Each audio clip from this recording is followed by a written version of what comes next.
My name is Marisol Delgado. I am 26 years old, and I used to believe that staying quiet was the same thing as keeping the peace. I was wrong. I learned that the hard way in the spring of my 25th year, in a kitchen that smelled like my mother's arroz con pollo, sitting at the same table where I had eaten every Sunday dinner of my childhood, watching my father hand my sister a set of keys that did not belong to him. But I am getting ahead of myself.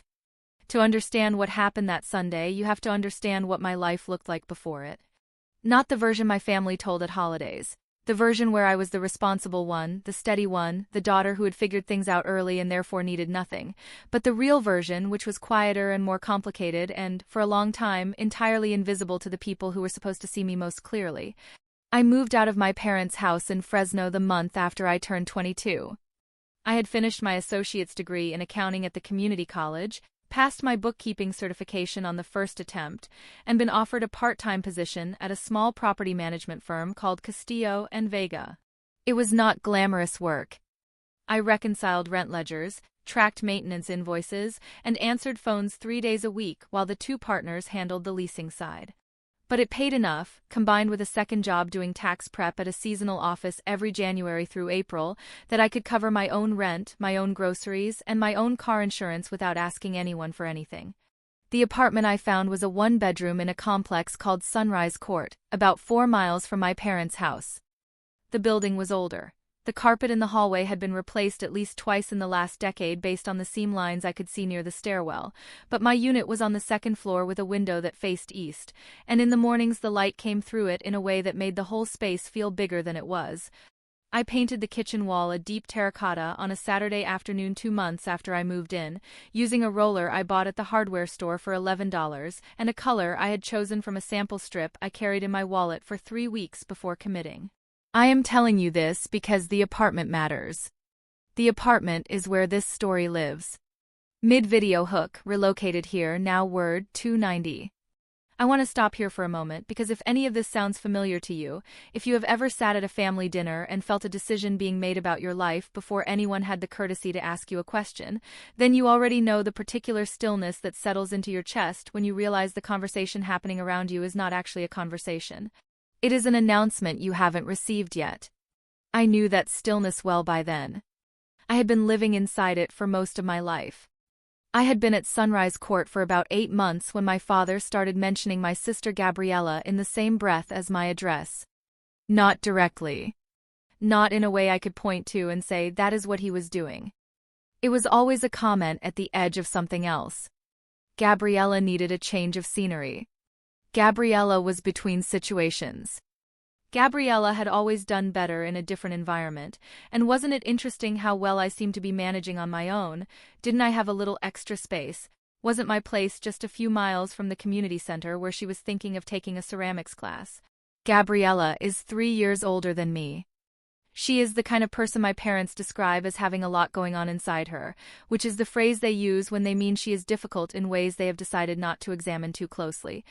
She had lived, at various points in her adult life, in an apartment in Bakersfield that my parents co-signed, in a studio above a laundromat in Clovis that a boyfriend paid for, and for 7 months in my parents' guest room after the Clovis situation ended badly. She was not, as far as I could tell, taking a ceramics class or planning to. What she was doing, I would find out later, was telling my parents that she needed a stable place to land while she sorted out her next step, and that I, reliable, steady Marisol who had figured things out, would not mind sharing my space for a while. She was not wrong that they believed her. The first time my father said it plainly, we were standing in my parents' backyard on a Sunday in late October. He was grilling carne asada, and I was sitting on the low concrete wall near the lemon tree with a glass of water, watching the smoke drift toward the orange tree on the far side of the yard. My mother was inside with Gabriella. My father turned from the grill and said, without looking at me directly, "Your sister is going to stay with you for a little while, just until she gets her footing." I set my glass down on the wall beside me. "She hasn't asked me," I said. "She doesn't need to ask you," he said. "You're family." "Being family doesn't mean I waive the right to be consulted," I said. He turned to look at me then, not with anger but with the particular expression he reserved for things he considered technically beside the point. "You have the space," he said. She needs the stability. It's not complicated.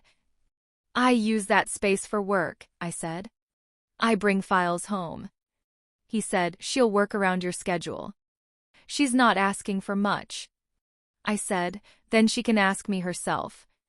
He said it the way he said most things, with a finality that was not a conclusion but a door closing. I had grown up on the other side of that door. I knew better than to knock on it twice. I said, I'll think about it. He turned back to the grill. The ceramics class never materialized.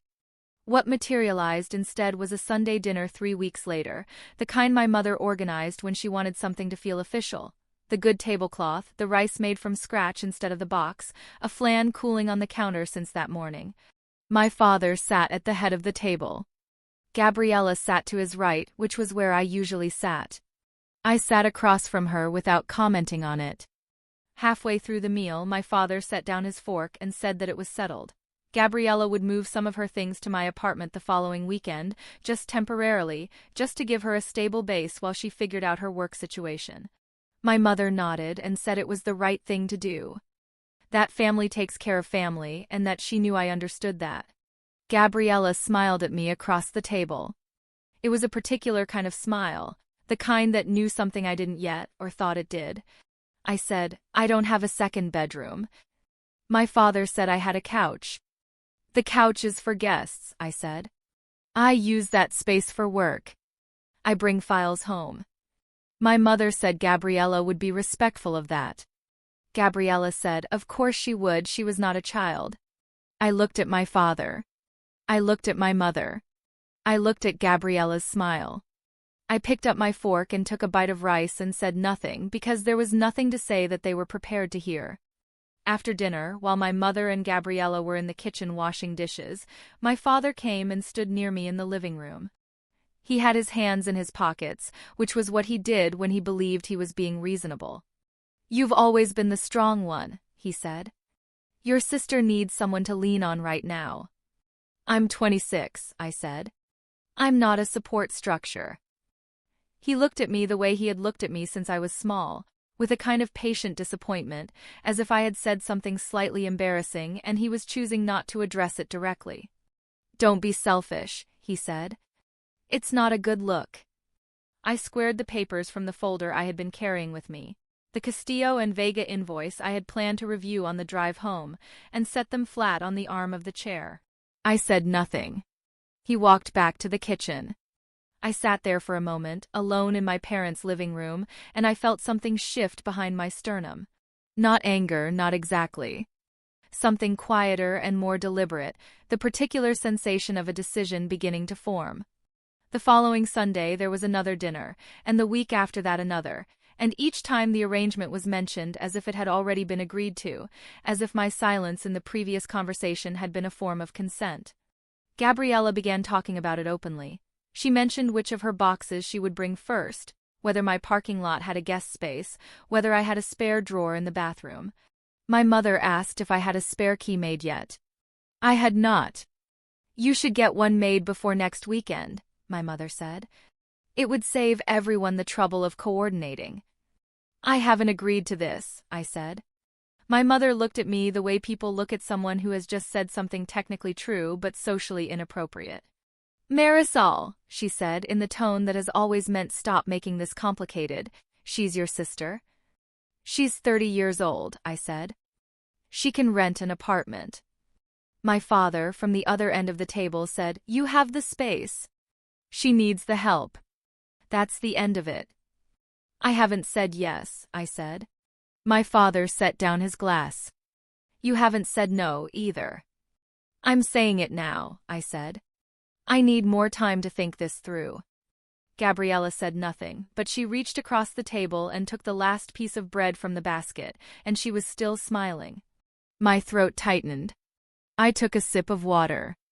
I went home that night and I sat in my terracotta kitchen for a long time, in the good east-facing light, even though it was already dark outside, and I thought about the fact that not a single person at that table had asked me what I wanted. Not once. Not in any of the conversations. The arrangement had been decided. by my father, ratified by my mother, accepted by Gabriella, and my role in it was not to choose but to comply. I thought about my lease. I thought about my name on it. I thought about how differently those two facts could be used. The pattern I am describing did not begin with Gabriella's housing situation. It began, as most patterns do, so early that I cannot point to a single origin, only to the texture of it, which I had been absorbing my whole life without knowing what to call it. I was 9 years old the first time I understood that the rules in my family were not the same for everyone. My father had brought home a second-hand bicycle from a garage sale, red, slightly scuffed on the left handlebar with a bell that actually worked. He set it in the backyard and called us both out to look at it. Gabriella was 12. She went straight to it and rang the bell twice, and my father laughed and said it suited her. I asked if I could ride it too. My father said of course we would share, but Gabriella was older and should have first use of it. Gabriella rode it to her friend's house that afternoon and left it leaning against a fence 2 blocks away, where it was gone by the next morning. My father shrugged and said these things happen. I never got to ride it once. I know how small that sounds written down. I know a bicycle is not a fortune. But it was the first time I understood that sharing in my family had a direction. Resources flowed toward Gabriella, and my job was to not object to the current. By the time I was 13, I was helping my mother with the household bookkeeping. Not as a chore in the casual sense. My father ran a small landscaping business out of our garage, and the invoicing and client tracking had gotten complicated enough that my mother, who handled it on paper in a binder on the kitchen counter, was falling behind. I started going through the binder on weekend afternoons, reorganizing the client records, flagging unpaid invoices, building a simple tracking sheet on the second-hand laptop my school had loaned me. I did this for 3 years without anyone asking me to stop or to continue. It was simply assumed that I would do it, and I did. I reorganized that binder 11 times over 3 years. I recovered 6 overdue payments that my father had written off as lost. I flagged a double billing error with a supply vendor that saved my father over $200 in 1 quarter. Nobody said thank you. When I pointed out the vendor error, my father nodded and said he had been meaning to look at that. By the time I was 16, I had taught myself to use basic spreadsheet software on that same school laptop, working from tutorials I found online, and I had moved the entire landscaping business's invoicing off paper and into a digital system that I maintained until I left for college. I updated it every week. I reconciled it against the bank statements my father printed and left on the counter. I flagged late-paying clients before they hit 30 days. I did all of this while keeping my grades at the level required for my scholarship applications, working 12 hours a week. At a bakery 2 miles from our house, and managing my own enrollment paperwork for community college, because my parents did not know the deadlines and assumed I did. I did. I want to be precise about what I contributed to my family's financial stability during those years, because it was later used against me in a way that required the record to be clear. I maintained my father's landscaping invoicing system for 4 years, from age 13 to 17, covering an average client roster of 22 accounts.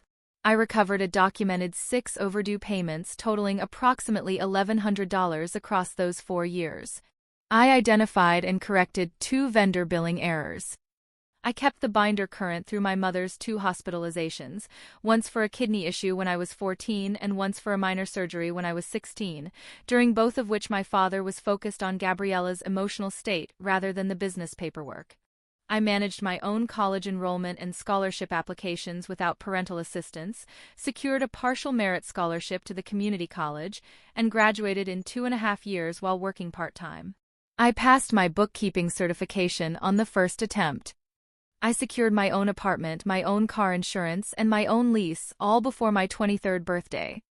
Gabriella, in the same period, had her first apartment co-signed by my parents, had 2 months of that apartment's rent covered by my parents when she lost a job, had her car insurance paid by my father until she was 27, and had 7 months of room and board in my parents' guest room covered at no cost. I am not saying this to make her look small. I am saying it because my father, in one of those Sunday kitchen conversations, told me that I had always had it easy, that things came naturally to me in a way they just didn't for Gabriella, and that I should be grateful rather than difficult about sharing what I had been given. What I had been given was a loan from no one and a certification I paid for myself. What I had been given was a terracotta wall I painted on a Saturday with an $11 roller. The year before the Sunday that changed everything, I had been quietly building something. Not loudly. Not in a way I announced at family dinners or mentioned in the group chat my mother used to coordinate holiday schedules. I had been at Castillo and Vega for 3 years by then, and the partners, Marcus Castillo and Diana Vega, had moved me from part-time to full-time after I rebuilt their tenant payment tracking system in my second year and cut their overdue receivables by 31% in 1 quarter.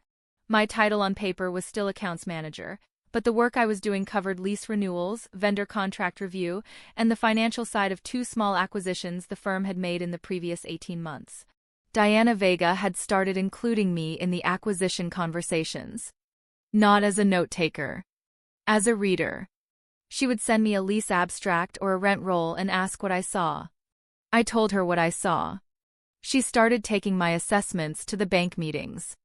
In January of that year, Diana and Marcus offered me a 10% ownership stake in a small 4-unit residential building they were acquiring in Clovis, the same town where Gabriella had lived above the laundromat, which I noted privately as a coincidence and said nothing about. The stake was offered in lieu of a bonus I had been due at the end of the prior year, which I agreed to defer when the firm's cash position was tight. The building purchase closed in February. I signed the documents in Diana Vega's office on a Tuesday afternoon. I went home that evening and made pasta and ate it at my kitchen table alone and felt, for the first time in longer than I could name, like the ground under me was entirely my own. I did not tell my parents. I did not tell Gabriella. I told no one in my family because I had learned, across 25 years of watching resources flow in one direction, that what my family could not see, they could not redirect. The thing about a key is that it means something different depending on who is holding it. For me, a key is a lease. A lease is a legal document. A legal document is a record of what belongs to whom and when and on what terms. I understood this the way I understood invoice due dates and vendor contract clauses, not as an abstraction but as a fact with consequences. For my father, apparently, a key was something you could simply hand to someone. The Sunday that changed everything was in early April, 5 weeks after I had signed the ownership documents in Diana Vega's office. I drove to my parents' house for the weekly dinner, and when I walked through the front door, Gabriella was already there, sitting at the kitchen table with a coffee, and she had a set of keys in front of her on the table that I recognized immediately. They were mine. The specific key ring, a small metal oval with a chip in the enamel from where I had dropped it on the parking lot asphalt the previous summer, was unmistakable. My father was standing at the counter. He turned when I came in and said, with the particular ease of someone who has not considered that an explanation might be required, "Oh good, you're here.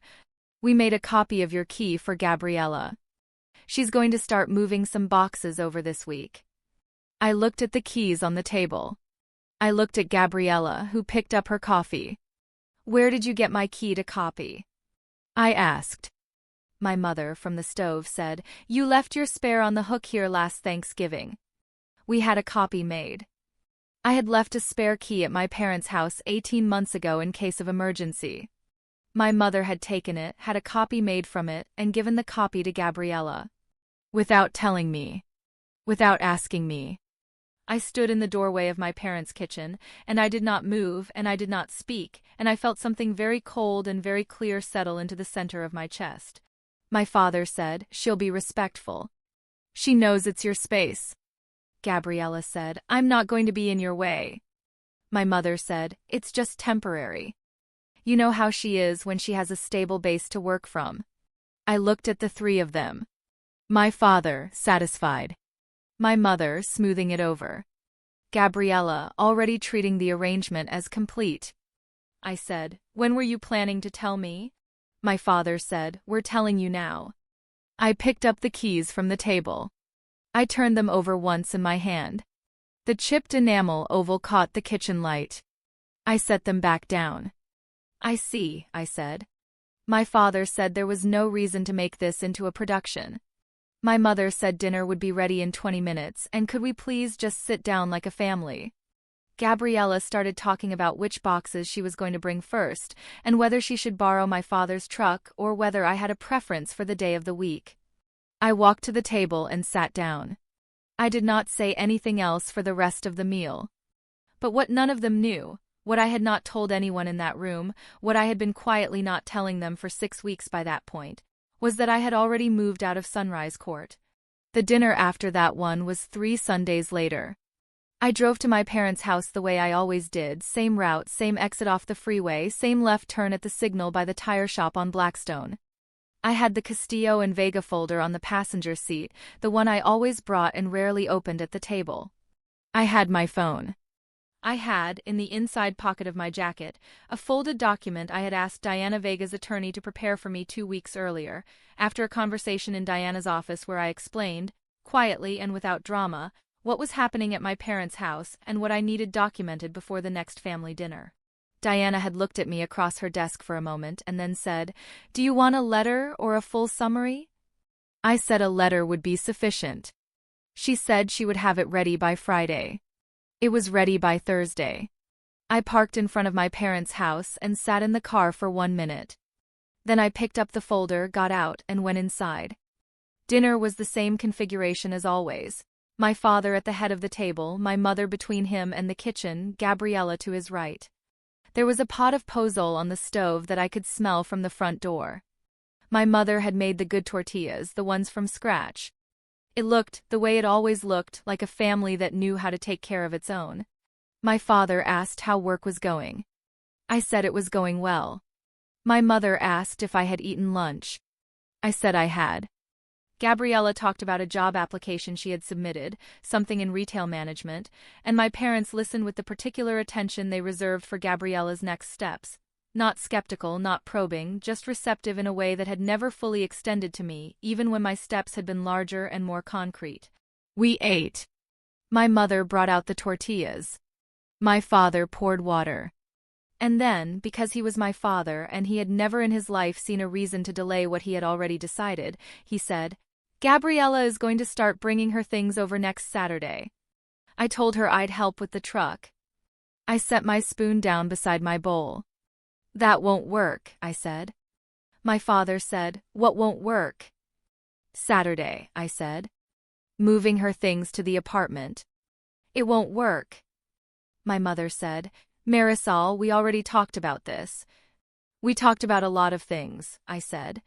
"I want to clarify something first." I reached into the inside pocket of my jacket.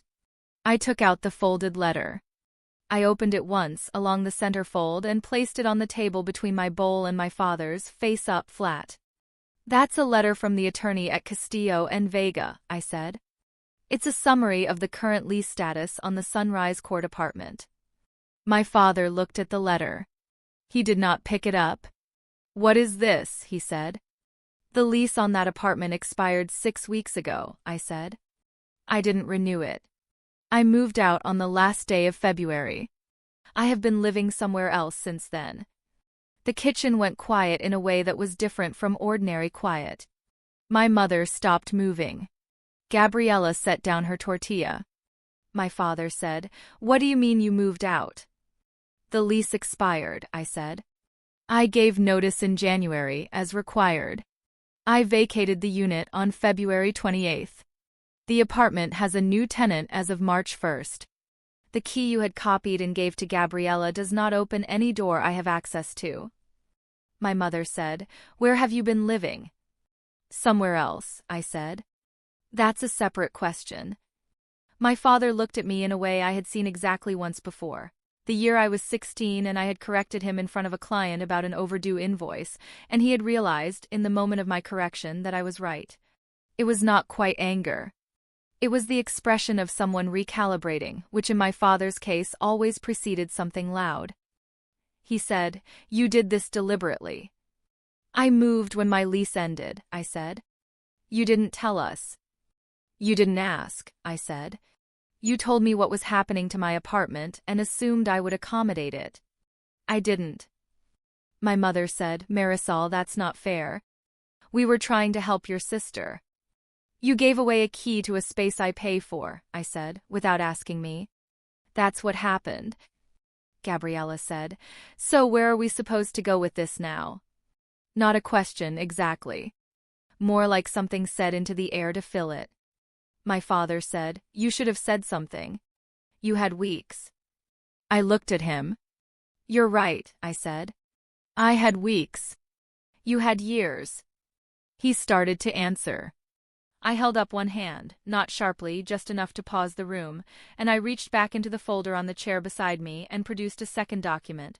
This one a printed rent roll summary from Castillo and Vega, 2 pages, clipped at the top left corner. I placed it next to the letter, flat, 1 page beside the other, and I said, "There's something else I'd like you to know." My father looked at the pages without touching them.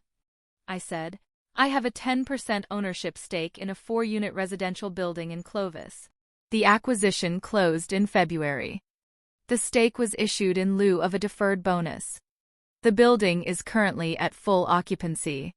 My share of the net income last month was just under $1,900. My mother said something quietly in Spanish that I did not respond to. I said, "I have been managing my own finances without assistance since I was 22. I have been managing yours in part since I was 13. I want to be clear about what that looked like before we continue this conversation." My father said I was being dramatic. That was the word he used. Dramatic. And because I had spent 26 years watching what happened when people in my family used that word, how it functioned as a door that closed before anything true could come through it, I had prepared for it. I said, "You told me in this kitchen that things came naturally to me in a way they didn't for Gabriella. You said I should be grateful for what I'd been given." He said he didn't remember saying that. "It was a Sunday in November," I said. "You had just finished grilling. You came into the living room while Mom and Gabriella were in the kitchen. You said, 'Don't be selfish. It's not a good look.'" I squared the papers on the chair arm and said nothing because I already knew that door was closing. But I remembered. He said that was different. That was about the apartment situation. "Yes," I said. "It was.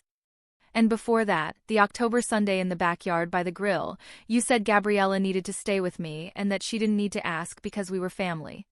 I said I'd think about it. You turned back to the grill. You called that a conversation. My mother said, "We were trying to find a solution for everyone." "I know," I said. "I've been watching you find solutions for everyone for a long time." I looked at my father. "When I was 13, I said, I reorganized your client binder for the first time. I did it because the invoicing was falling behind and no one else was doing it. I did that for 4 years. I recovered 6 overdue payments. I found 2 vendor billing errors. No one said thank you. When I pointed out the vendor error, you said you had been meaning to look at that." My father said that was a long time ago. "When I was 16, I said, I moved the whole invoicing system off paper and into a spreadsheet I taught myself to build. I maintained it every week until I left the house. During the 2 times Mom was in the hospital, I kept it current. You were focused on Gabriella. That was fine. The invoicing still got done." My mother looked at the table. "When I applied to the community college, I said, I handled my own enrollment, my own scholarship applications, my own deadline tracking. You didn't know the deadlines. I did. I graduated in 2.5 years. I passed my certification on the first attempt. I found my own apartment and signed my own lease without a cosigner. And while I was doing all of that, every year of it, you were telling me that things came easily to me and that I should be grateful." My father said, "We gave you a stable home." "You did," I said. "I'm not saying you didn't. I'm saying that what I built after I left it, I built myself. And what I chose to do with it was also mine to decide." I folded my hands on the table. "The apartment is gone," I said. "The key doesn't work. I am not a fallback option. If Gabriella needs housing, that's a conversation she and I can have as adults on her timeline and mine. But it is not a decision that gets made for me at a Sunday dinner and presented as settled." Gabriella said, from her side of the table, "I didn't know you were going to do any of this." I looked at her. "I know," I said. "That's the difference between us." I stood up. I thanked my mother for dinner. I said the puzzle was very good, because it always was, and I picked up the 2 documents from the table and returned them to the folder and put the folder under my arm. I walked to the front door. I opened it. I did not slam it. The drive home took 14 minutes.